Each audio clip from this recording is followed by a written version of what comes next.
ഗുരുഗ്രാമിലുള്ള സ്നാപ്ഡീലിന്റെ ഓഫീസിലായിരുന്നു 23 വയസ്സുള്ള ദീപ്തി എന്ന് പറയുന്ന പെൺകുട്ടി വർക്ക് ചെയ്തിരുന്നത്. അപ്പോൾ ആ പെൺകുട്ടിയുടെ റൊട്ടീൻ എങ്ങനെയായിരുന്നു എന്ന് വെച്ച് കഴിഞ്ഞിട്ടുണ്ടെങ്കിൽ സാധാരണഗതിയിൽ രാവിലെ ഓഫീസിലോട്ട് വരും, വൈകുന്നേരം ഒരു 6 മണി ടൈമൊക്കെ ആവും ഓഫീസിൽ നിന്ന് ഇറങ്ങാനായിട്ട്. ഓഫീസിൽ നിന്ന് ഇറങ്ങിയതിന് ശേഷം നേരെ മെട്രോ പിടിച്ച് വൈശാലി മെട്രോ സ്റ്റേഷനിലോട്ട് എത്തും. അവിടെ നിന്ന് ഷെയർ ഓട്ടോ പിടിച്ച് കഴിഞ്ഞിട്ട് തൻ്റെ വീടിൻ്റെ അവിടെയുള്ള ബസ് സ്റ്റോപ്പിലോട്ട് വന്നിറങ്ങും. അവിടെ സാധാരണഗതിയിൽ വൈകുന്നേരങ്ങളിൽ അച്ഛൻ വന്ന് പിക്ക് ചെയ്യാറായിരുന്നു പതിവ്. അങ്ങനെയായിരുന്നു ദീപ്തിയുടെ ലൈഫ് ഇങ്ങനെ മുന്നോട്ട് പോയിക്കൊണ്ടിരുന്നിരുന്നത്. അന്ന് കൃത്യമായി പറഞ്ഞാൽ 2016 ഫെബ്രുവരി 10 എന്നത്തെയും പോലെ രാവിലെ തന്നെ ദീപ്തി ജോലിക്ക് പോയി. വൈകുന്നേരം ജോലിയും കാര്യങ്ങളൊക്കെ കഴിഞ്ഞു മെട്രോ പിടിച്ച് വൈശാലി മെട്രോ സ്റ്റേഷനിലെത്തി. അവിടെ നിന്ന് ഷെയർ ഓട്ടോക്ക് വേണ്ടി വെയിറ്റ് ചെയ്യുകയായിരുന്നു. കുറച്ചു നേരം വെയിറ്റ് ചെയ്തപ്പോൾ ഒരു ഓട്ടോ വന്നു. ആ ഒരു ഓട്ടോയിൽ ഒരാണൊരു പെണ്ണുമാണ് ഉണ്ടായിരുന്നത്. അങ്ങനെ ആ പെൺകുട്ടി ആ ഓട്ടോയിൽ കയറുകയാണ്. ഓട്ടോ ഇങ്ങനെ മുന്നോട്ട് പോവുകയാണ്. മോഹൻ നഗർ എന്ന് പറയുന്ന സ്ഥലത്ത് എത്തിയപ്പോൾ ആ ഓട്ടോ ബ്രേക്ക് ഡൗൺ ആവുകയാണ്. അപ്പോൾ ഈ ഓട്ടോ ഡ്രൈവർ പറഞ്ഞു അടുത്ത് വരുന്ന ഓട്ടോയിൽ നിങ്ങളെ 3 പേരെയും കയറ്റി വിടാമെന്ന്. അങ്ങനെ കുറച്ച് നേരം കഴിഞ്ഞപ്പോൾ അടുത്ത ഓട്ടോ വന്നു. ഇവർ 3 പേരും ആ ഒരു ഓട്ടോയിൽ കയറുകയാണ്. ആ ടൈമിൽ ദീപ്തി തൻ്റെ അച്ഛനെ വിളിച്ചിട്ട് പറഞ്ഞു ഞാനും ഇങ്ങനെ ഓൺ ദ വേ ആണ്, അതിൻ്റെ ഇടയിൽ മോഹൻ നഗർ വെച്ച് കഴിഞ്ഞിട്ട് ഓട്ടോ ബ്രേക്ക് ഡൗൺ ആയി. ഇപ്പോൾ അടുത്ത ഓട്ടോയിൽ ഞാൻ എന്തായാലും ആ ഒരു ബസ് സ്റ്റോപ്പിലോട്ട് വന്നുകൊണ്ടിരിക്കുകയാണ്, അച്ഛൻ അവിടെ തന്നെ വെയിറ്റ് ചെയ്യുന്നുള്ളൊരു രീതിയിലായിരുന്നു ആ ഒരു പെൺകുട്ടി അച്ഛൻ്റെ അടുത്ത് സംസാരിച്ചത്. അത് കഴിഞ്ഞിട്ട് കീർത്തി ശർമ്മ എന്ന് പറയുന്ന തൻ്റെ ഫ്രണ്ടിൻ്റെ കോളായിരുന്നു ആ പെൺകുട്ടിക്ക് വന്നത്. അപ്പോൾ തൻ്റെ സുഹൃത്തിനോട് സംസാരിച്ചു കൊണ്ടിരിക്കുന്നതിൻ്റെ ഇടയിൽ പെട്ടെന്ന് തന്നെ ദീപ്തി അലറുന്ന സൗണ്ടും കേട്ടു. അതിനോടൊപ്പം തന്നെ കോള് കട്ടാവുകയും ചെയ്തു. പിന്നീട് ഈ ഒരു സുഹൃത്ത് ദീപ്തിയെ വിളിച്ചുകൊണ്ടിരിക്കുകയായിരുന്നു, എന്നാൽ കോളൊന്നും എടുക്കുന്നുണ്ടായിരുന്നില്ല, ഫോൺ സ്വിച്ച് ഓഫ് ആവുകയും ചെയ്തു. ഇതൊക്കെ കണ്ടാകെ പേടിച്ചു പോയ ആ ഒരു പെൺകുട്ടി നേരെ ദീപ്തിയുടെ അച്ഛനെ വിളിക്കുകയായിരുന്നു. എന്നിട്ട് നടന്ന കാര്യങ്ങളെല്ലാം തന്നെ പറഞ്ഞു. ഈ ഒരു ന്യൂസ് കേട്ട് പാനിക്കായ ദീപ്തിയുടെ അച്ഛൻ ഉടനെ തന്നെ ദീപ്തിയുടെ ബ്രദറിനെയും കൂട്ടി ആ ഒരു ഏരിയ കംപ്ലീറ്റ് സെർച്ച് ചെയ്യുകയാണ്. അവർ എത്രയൊക്കെ തിരഞ്ഞിട്ടും ദീപ്തി എങ്ങോട്ടാണ് പോയത്, ഏത് ഓട്ടോയിലാണ് ദീപ്തി കയറിയത്, എന്താണ് ദീപ്തിക്ക് സംഭവിച്ചത് തുടങ്ങിയിട്ടുള്ളതൊന്നും തന്നെ കണ്ടെത്താനായിട്ട് സാധിച്ചില്ല. അപ്പോൾ തങ്ങളുടെ മകള് ആ ഒരു വൈശാലി മെട്രോ സ്റ്റേഷനിൽ നിന്ന് ഇറങ്ങി മോഹൻ നഗർ എന്ന് പറയുന്ന ആ ഒരു ടൗണിൽ വെച്ച് ഇങ്ങനെ ഓട്ടോ ബ്രേക്ക് ഡൗൺ ആയി. അതിനുശേഷം അവിടെ നിന്ന് ഇങ്ങോട്ട് വരുന്നതിൻ്റെ ഇടയിൽ എന്തോ അരുതാത്തത് സംഭവിച്ചിട്ടുണ്ട് എന്നുള്ളൊരു കാര്യം ഇവർ മനസ്സിലാക്കുകയായിരുന്നു. ഉടനെ തന്നെ പോലീസ് സ്റ്റേഷനിൽ പോയിട്ട് ഒരു കംപ്ലൈൻറ്റ് രജിസ്റ്റർ ചെയ്യുകയും ചെയ്തു. പോലീസുകാരും ആ ഒരു സ്ഥലത്തെത്തി അന്വേഷണം ആരംഭിച്ചു. എന്നാൽ സ്റ്റാർട്ടിങ്ങിൽ അവർക്ക് യാതൊരു ക്ലൂവും ലഭിച്ചില്ല. അപ്പോൾ അന്ന് ദീപ്തിക്ക് എന്താണ് സംഭവിച്ചത്, രണ്ടാമത് കയറിയ ഓട്ടോ ആരുടേതായിരുന്നു, ആ ഒരു ഓട്ടോ നേരെ എങ്ങോട്ടാണ് പോയത്, ദീപ്തിയെ പോലീസുകാർ കണ്ടെത്തിയോ ഇല്ലയോ, എന്തൊക്കെയായിരുന്നു അവരുടെ ലൈഫിൽ നടന്നുകൊണ്ടിരുന്നിരുന്ന കാര്യങ്ങൾ, ഇത്തരത്തിലുള്ള കാര്യങ്ങളൊക്കെയാണ് ഇന്നത്തെ വീഡിയോയിലൂടെ നമ്മൾ ചർച്ച ചെയ്യാൻ പോകുന്നത്. Hello guys, welcome back to the channel. Rizin this side. ദീപ്തിയെ കാണാനില്ല എന്ന വിഷയം കാട്ടുതീ പോലെ പടരുകയാണ്. ദീപ്തിയുടെ കൊളീഗ്സും ഫ്രണ്ട്സും എല്ലാവരും സോഷ്യൽ മീഡിയയിൽ ദീപ്തിയെ കണ്ടെത്തുന്നതിന് വേണ്ടിയിട്ട് ക്യാമ്പയിൻസും മറ്റും സ്റ്റാർട്ട് ചെയ്തു. അതുകൊണ്ടൊക്കെ തന്നെ ഈ ഒരു കേസ് വലിയ രീതിയിൽ വൈറലാവുകയാണ്. അപ്പോൾ പോലീസുകാരാണെന്നുണ്ടെങ്കിൽ ആ ഒരു സമയത്ത് ദീപ്തിയെ കണ്ടുപിടിക്കാനുള്ള ശ്രമത്തിലായിരുന്നു. അങ്ങനെ ദീപ്തി വർക്ക് ചെയ്യുന്ന ഓഫീസിലോട്ട് പോയി ദീപ്തിയുടെ ഡെയിലി റൊട്ടീൻസും കാര്യങ്ങളൊക്കെ മനസ്സിലാക്കി. അതായത് രാവിലെ ആ പെൺകുട്ടി ഓഫീസിലോട്ട് പോകും, പിന്നെ വൈകുന്നേരം ഓഫീസിൽ നിന്ന് ഇറങ്ങിയതിന് ശേഷം മെട്രോ സ്റ്റേഷനിലേക്ക് പോകും, പിന്നെ ഷെയർ ഓട്ടോ കയറിയിട്ട് വീട്ടിലോട്ട് വരും, അതായത് ആ ഒരു ബസ് സ്റ്റോപ്പിലോട്ട് എത്തും. അതിനുശേഷം അവിടെ നിന്ന് അച്ഛൻ പിക്ക് ചെയ്യും തുടങ്ങിയിട്ടുള്ള കംപ്ലീറ്റ് ഡീറ്റെയിൽസ് പോലീസുകാർ മനസ്സിലാക്കി. ഏതേതൊക്കെ ടൈമിലാണ് ആ പെൺകുട്ടി സാധാരണഗതിയിൽ വരാറുള്ളതെന്നൊക്കെ മനസ്സിലാക്കി. അങ്ങനെ ആ ഒരു ഓഫീസിലത്തെ CCTV മറ്റും പരിശോധിച്ചപ്പോൾ അന്നത്തെ ദിവസം ഈവനിങ്ങും സാധാരണ പോലെ തന്നെ ആ ഒരു പെൺകുട്ടി അവിടെ നിന്ന് ഇറങ്ങിയതായിട്ട് പോലീസിന് മനസ്സിലാവുകയാണ്. അങ്ങനെ പോലീസിന്റെ ഇൻവെസ്റ്റിഗേഷൻ നടന്നുകൊണ്ടിരിക്കുന്നതിൻ്റെ ഇടയിലാണ് ഇതിന് പാരലായിട്ട് വേറൊരു കാര്യം സംഭവിക്കുന്നത്. ദീപ്തിയുടെ അമ്മയുടെ ഫോണിലോട്ട് അറിയാത്തൊരു നമ്പറിൽ നിന്ന് മിസ് കോൾ വന്നതായിരുന്നു. അപ്പോൾ ഈ ഒരു സിറ്റുവേഷനിൽ ഒരു മിസ് കോൾ വന്ന ടൈമിൽ അമ്മ പെട്ടെന്നുകൊണ്ട് തന്നെ തിരിച്ചു വിളിക്കുകയായിരുന്നു. അപ്പോൾ ആ ഒരു കോൾ എടുത്തത് ദീപ്തിയാണ്. ദീപ്തി പറഞ്ഞു എനിക്ക് ഈ പ്രശ്നവും കാര്യങ്ങളൊന്നുമില്ല, ഞാൻ ഡൽഹിയിലോട്ട് ട്രെയിനിൽ വന്നുകൊണ്ടിരിക്കുകയാണ്. അപ്പോൾ അച്ഛൻ പെട്ടെന്ന് തന്നെ അമ്മയുടെ ഫോൺ വാങ്ങിയിട്ട് പറഞ്ഞു ഓക്കെ നീ എന്തായാലും റെയിൽവേ സ്റ്റേഷനിലിരിക്കും, ഞാൻ അങ്ങോട്ട് വരാം, വേറെ എവിടേക്കും പോകണ്ട, ഞാൻ തന്നെ വന്ന് പിക്ക് ചെയ്യാമെന്ന് അവരച്ഛൻ പറയുകയാണ്. ഉടനെ തന്നെ ആൾ പോലീസിനെ വിളിച്ച് കാര്യം പറയുകയും ചെയ്തു. അതുപോലെ തന്നെ നേരെ ഡൽഹി റെയിൽവേ സ്റ്റേഷൻ ലക്ഷ്യമാക്കി അയാൾ പോവുകയും ചെയ്തു. അങ്ങനെ ദീപ്തിയുടെ അച്ഛൻ നേരെ റെയിൽവേ സ്റ്റേഷനിലോട്ട് എത്തുകയാണ്. അവിടെ വെച്ച് ദീപ്തിയെ അയാൾ കാണുകയും ചെയ്തു. തൻ്റെ മകളെ യാതൊരു കുഴപ്പവുമില്ലാതെ കണ്ടപ്പോൾ ആൾക്ക് നല്ലൊരു ആശ്വാസം തോന്നുകയായിരുന്നു. അപ്പോഴത്തേനും പോലീസുകാർ അവിടെ എത്തുകയാണ്. പോലീസുകാർ നോക്കിയപ്പോൾ ആകെ പതറി നിൽക്കുകയായിരുന്നു ദീപ്തി. ഏതാണ് സംഭവിച്ചതെന്ന് അറിയാതെ ആകെ വല്ലാത്തൊരു സിറ്റുവേഷനിലായിരുന്നു ദീപ്തി ഉണ്ടായിരുന്നത്. അപ്പോൾ എന്തായാലും ഇന്ന് ക്വസ്റ്റ്യൻ ചെയ്യേണ്ട, പിന്നീട് ക്വസ്റ്റ്യൻ ചെയ്യാമെന്ന് വിചാരിച്ചുകൊണ്ട് പോലീസുകാർ ദീപ്തിയെ പാരൻസിൻ്റെ കൂടെ ദീപ്തിയുടെ വീട്ടിലോട്ട് വിടുകയായിരുന്നു. എന്നാലും പോലീസിൻ്റെ ഉള്ളിൽ ഒരുപാടധികം സംശയങ്ങൾ ഉണ്ടാവുകയാണ്. ആരാണ് ദീപ്തിയെ കിഡ്നാപ്പ് ചെയ്തത്? എന്തിനാണ് ആ ഒരു കിഡ്നാപ്പർ 36 മണിക്കൂറുകൾക്ക് ശേഷം ദീപ്തിയെ വെറുതെ വിട്ടത്? അതുപോലെ തന്നെ എന്തായിരുന്നു ആളുടെ ഉദ്ദേശം? എങ്ങോട്ടായിരുന്നു കൊണ്ടുപോയത്? ഏത് റെയിൽവേ സ്റ്റേഷനിലോട്ടാണ് ദീപ്തിയെ കൊണ്ടിറക്കി വിട്ട് ഇങ്ങോട്ടുള്ള ട്രെയിൻ കയറി പോരാനായിട്ട് പറഞ്ഞത്? എന്തൊക്കെയാണ് അതിൻ്റെ ഇടയിൽ നടന്നിട്ടുണ്ടായിരുന്ന കാര്യങ്ങൾ? അങ്ങനെ പിറ്റേ ദിവസമായി പോലീസുകാർ ദീപ്തിയെ ക്വസ്റ്റ്യൻ ചെയ്യുകയാണ്. എന്തൊക്കെയാണെന്ന് സംഭവിച്ചതെന്നുള്ളത് ചോദിച്ചു.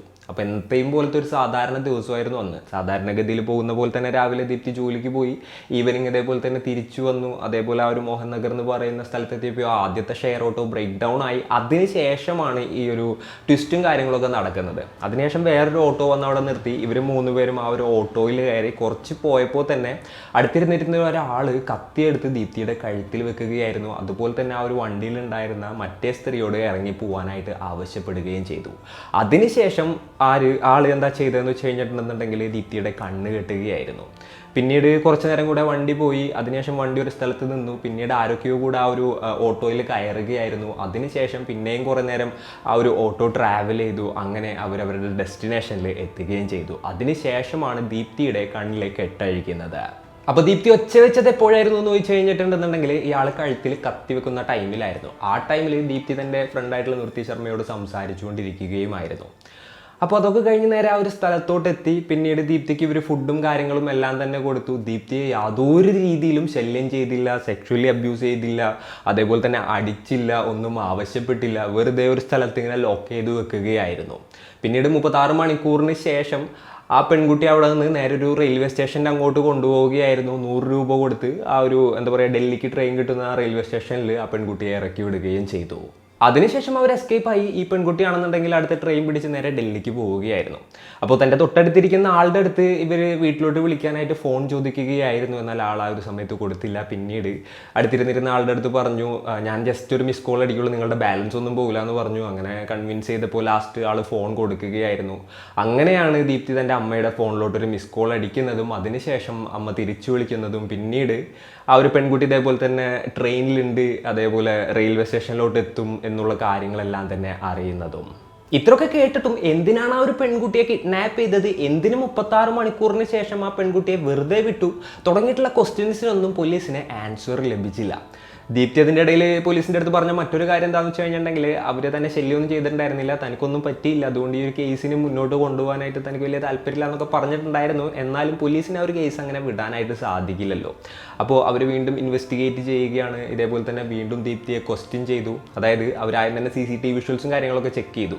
അപ്പോൾ കറക്റ്റായിട്ട് ഈ ദീപ്തിയുടെ ഓട്ടോ ബ്രേക്ക് ഡൗൺ ആകുന്നതും അതേപോലെ തന്നെ അവിടെ നിന്ന് വേറൊരു ഓട്ടോയിൽ ഇവർ കയറി പോകുന്നതിൻ്റെയും വിഷ്വലൊക്കെ പോലീസിന് കിട്ടി. എന്നാൽ അതൊന്നും അത്ര ക്ലിയർ അല്ലാത്തത് കൊണ്ട് തന്നെ ഇത് എന്താ പറയുക, ഓട്ടോയുടെ നമ്പർ ആയിക്കോട്ടെ അതേപോലെ തന്നെ ആളുകളായിക്കോട്ടെ അവരൊക്കെ ആരാണ് ഏതാണെന്നൊന്നും പോലീസിന് മനസ്സിലാക്കാനായിട്ട് സാധിച്ചില്ല.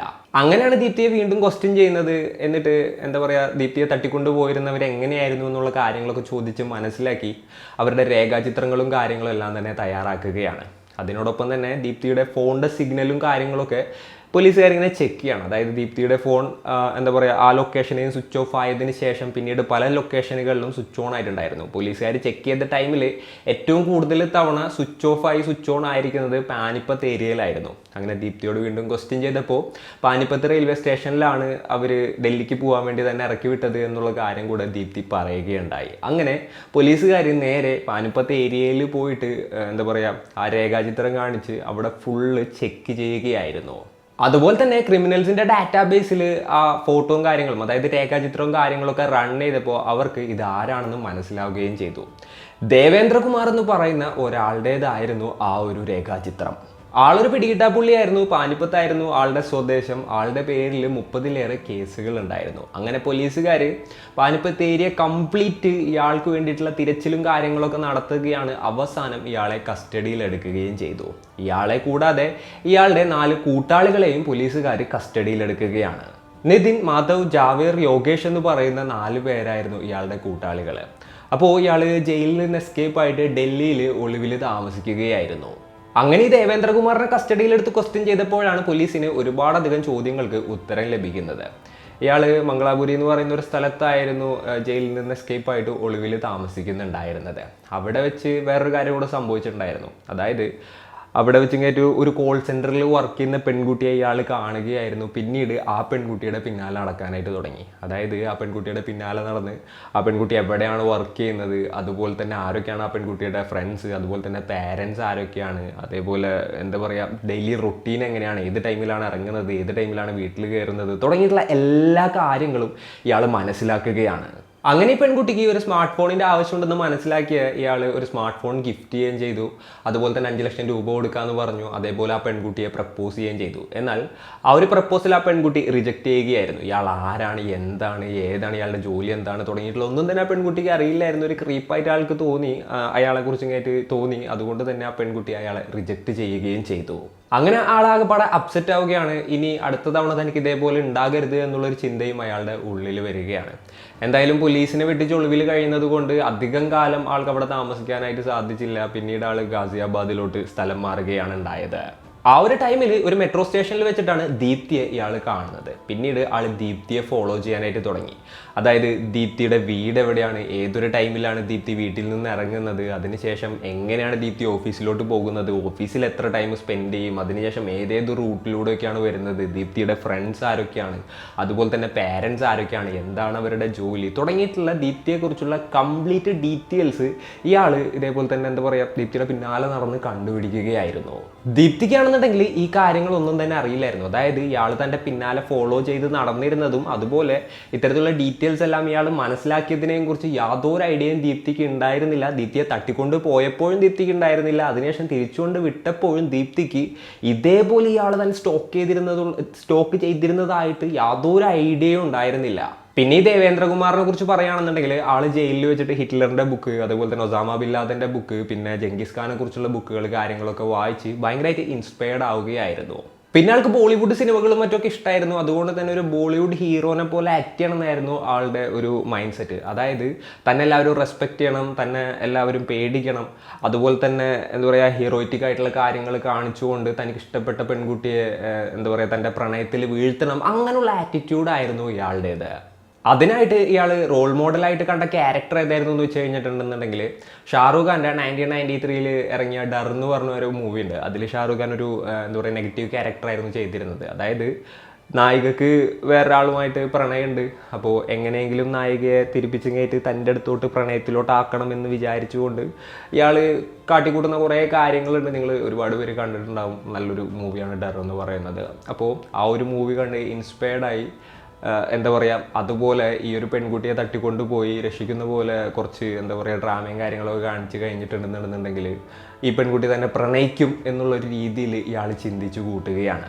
ഈ ഒരു കാര്യത്തിന് ഹെൽപ്പ് ചെയ്യാൻ ഇയാൾക്ക് 4 കൂട്ടാളികളും ഉണ്ടായിരുന്നു. പിന്നെ ഈ പെൺകുട്ടി ഷെയർ ഓട്ടോക്കൊക്കെ പോകുന്നത് കൊണ്ട് തന്നെ ഈ പെൺകുട്ടിയെ കിഡ്നാപ്പ് ചെയ്യുന്നതിന് വേണ്ടിയിട്ട് ഇയാളൊരു ഷെയർ ഓട്ടോ, അതായത് ഒരു ഓട്ടോ ഇയാൾ വാങ്ങുകയായിരുന്നു. ആ ഒരു ഓട്ടോ യൂസ് ചെയ്തിട്ടാണ് ദീപ്തിയെ അയാൾ കിഡ്നാപ്പ് ചെയ്തത്. അപ്പോൾ ദീപ്തിയെ കിഡ്നാപ്പ് ചെയ്ത് ആ ഒരു സ്ഥലത്തോട്ട് കൊണ്ടുപോയിട്ട് ദീപ്തിക്ക് ആവശ്യമുള്ള എല്ലാം ആൾ കൊടുക്കുകയാണ്. ദീപ്തിയുടെ ബാഗും ഫോണും ആളുടെ കയ്യിലുണ്ടായിരുന്നു. അതുകൊണ്ടാണ് ആൾ ഇടക്കിടക്ക് ദീപ്തിയുടെ ഫോൺ ഓണാക്കി ഓഫാക്കിയത്. അപ്പോൾ അതുകൊണ്ട് തന്നെയാണ് പോലീസുകാർ കറക്റ്റായിട്ട് ആ ഒരു ലൊക്കേഷനിലോട്ട് എത്തുന്നതും അതേപോലെ പിന്നീട് ഇയാളെ പിടികൂടുന്നതും. അപ്പോൾ ദീപ്തിയുടെ ഒരു കാര്യം പറയുകയാണെന്നുണ്ടെങ്കിൽ ഇതൊന്നും തന്നെ ദീപ്തിക്ക് അറിയില്ലായിരുന്നു. ആരോ കുറച്ച് പേര് ദീപ്തിയെ തട്ടിക്കൊണ്ടുപോയി, പിന്നീട് ഒരു കുറച്ച് നേരം കഴിഞ്ഞപ്പോൾ വിട്ടു. ഇതിൻ്റെ ഇടയിൽ ബാക്കി എന്തൊക്കെയാണ് കാര്യങ്ങൾ നടന്നതെന്നുള്ളതിനെക്കുറിച്ച് ഇങ്ങോട്ട് പിന്നീടാണ് ദീപ്തിക്ക് മനസ്സിലാകുന്നത്. ദേവേന്ദ്രകുമാർ ദീപ്തിയെ തട്ടിക്കൊണ്ടുപോയി ഇതേപോലെ നല്ല രീതിയിൽ കെയർ ചെയ്തിട്ടും ദീപ്തിയുടെ ഭാഗത്ത് നിന്ന് പോസിറ്റീവായിട്ടുള്ള വലിയൊരു റിയാക്ഷനൊന്നും വന്നില്ല. അതുകൊണ്ടൊക്കെ തന്നെയായിരുന്നു ദേവേന്ദ്രകുമാർ നേരെ ഒരു 100 രൂപയും കൊടുത്ത് ആ പാനിപ്പത്ത് റെയിൽവേ സ്റ്റേഷനിൽ ഡൽഹിയിലോട്ട് പൊക്കോളാൻ പറഞ്ഞ് ആ ഒരു പെൺകുട്ടിയെ ഇറക്കി വിട്ടതായിട്ട് പറയുന്നത്. എന്തൊക്കെയാണെന്നുണ്ടെങ്കിലും ഈ ഒരു ദേവേന്ദ്രകുമാറിനെയും ആളുടെ കൂട്ടാളികളെയും പോലീസുകാർ അറസ്റ്റ് ചെയ്യുകയും കോടതിയിൽ ഹാജരാക്കുകയും ചെയ്തു. ഈ ഒരു കേസിൽ ആൾ കുറച്ച് നാൾ അകത്തായിരുന്നു. പിന്നീട് അയാൾ ഇതേപോലെ തന്നെ ജയിലിൽ നിന്ന് ബെയിലിൽ വരികയായിരുന്നു. അതിനുശേഷം ഈ ഒരു ദേവേന്ദ്രകുമാർ കൂട്ടാളികളും എവിടെയാണ് എന്താണെന്നുള്ളതിനെ കുറിച്ച് യാതൊരു ഐഡിയയും ഇല്ല. പിന്നെ ദീപ്തിയുടെയും ഫാമിലിയുടെയും കാര്യം പറയുകയാണെന്നുണ്ടെങ്കിൽ അവർ മുൻപ് താമസിച്ചിരുന്ന സ്ഥലത്ത് നിന്ന് വേറൊരു സ്ഥലത്തോട്ട് താമസം മാറുകയായിരുന്നു. അപ്പോൾ ഇന്നത്തെ ഒരു കേസിൽ ഇത്രയൊക്കെയാണ് പറയാനുള്ളത്. ദേവേന്ദ്രകുമാർ എന്ന് പറയുന്ന ആൾ ചിന്തിച്ചത് ഒരു മൂവിയിലൊക്കെ ഹീറോ കാണിക്കുന്നത് പോലെ കുറച്ച് ഹീറോയിസൊക്കെ കാണിച്ചു കഴിഞ്ഞിട്ടുണ്ടെന്നുണ്ടെങ്കിൽ എന്താ പറയുക തനിക്ക് ഇഷ്ടമുള്ള പെൺകുട്ടി, അതായത് നായകനെ ഇമ്പ്രസ് ചെയ്യുന്നത് പോലെ തന്നെ തനിക്ക് ഇഷ്ടമുള്ള പെൺകുട്ടിയെ തനിക്ക് ഇമ്പ്രസ് ചെയ്യാൻ സാധിക്കുമെന്ന് വിചാരിച്ചിട്ടായിരുന്നു ആൾ ഇത്തരത്തിലുള്ള കാര്യങ്ങളൊക്കെ കാട്ടിക്കൂട്ടിയത്. എന്തൊക്കെയാണെന്നുണ്ടെങ്കിലും അറ്റ് ദ എൻഡ് ഇങ്ങനെയൊക്കെയായിരുന്നു ആ ഒരു കേസിൽ കാര്യങ്ങൾ എത്തിച്ചേർന്നത്. അപ്പോൾ ഇന്നത്തെ ഒരു വീഡിയോയിൽ ഇത്രയൊക്കെയാണ് പറയാനുള്ളത്. ഈ ഒരു കേസിനെ കുറിച്ച് കേട്ടപ്പോൾ നിങ്ങൾക്ക് എന്താണ് തോന്നിയത്? നിങ്ങളുടെ തോട്ട്സും മറ്റും എന്തൊക്കെയാണെന്നുണ്ടെങ്കിലും താഴെ കമൻറ്റുകളിൽ രേഖപ്പെടുത്തുക. അപ്പോൾ ഇന്നത്തെ വീഡിയോയിൽ ഇത്രയ്ക്ക് തന്നെ പറയാനുള്ളൂ. And it's me Radeen signing off. Peace. Stay peaceful guys. Stay safe.